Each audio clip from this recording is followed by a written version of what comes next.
Bir bor ekan, bir yo'q ekan. Qadim o'tgan zamonda bir bola bo'lgan ekan, kichkinagina. U kambag'al bola ekan. Bir kuni bola yig'labdi onasiga. Nima uchun men duo qilsam, duolarim amalga oshmaydi, yo ona debdi. O'sha payt ona aytibdi. O'zing duolaringni to'g'ri qilyapsanmi, bolam debdi. Nega desa, Allohi al-mujib sifati bor, ha? Nima ekan? Al-mujib degani all responsive. Alloh bizni duolarimizga javob beruvchi yagona zot. And you know what? Mommy, I just wish for something just this come true, you know. Yeah. Yeah? Look, you know that.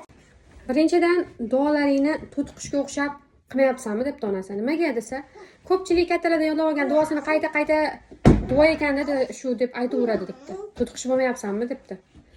Keyin bola aytibdi, "Ha, men dodamdan yodlagan duolarimni aytib o'tiraman, lekin duolarimni xuddi she'r aytayotganda aytib ketaman, o'zim his qilmayman" debdi. Keyin onasi aytibdi, "Sen duolaring uchun ishlayapsanmi bolam?" debdi. Masalan, sen xohlaysan 5 baho olishi, ingliz tilini zo'r bilishi, lekin shunga yarasha sen har kuni dars qilmayapsan-ku bolam debdi.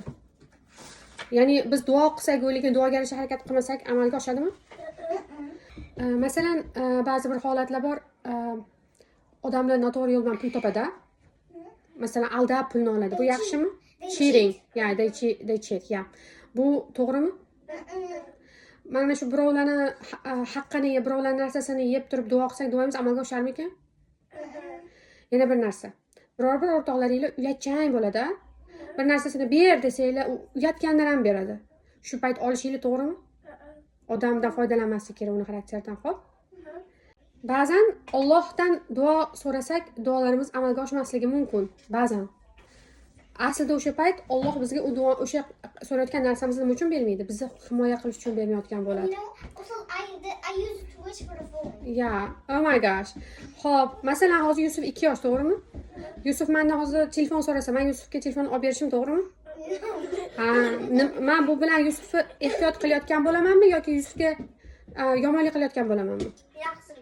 Yaxshi qilayotgan bo'laman. Ya'ni Alloh ham doim bizni himoya qiladi.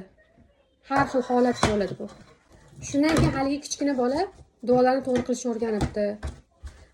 Asta duolari amalga oshishni boshlabdi.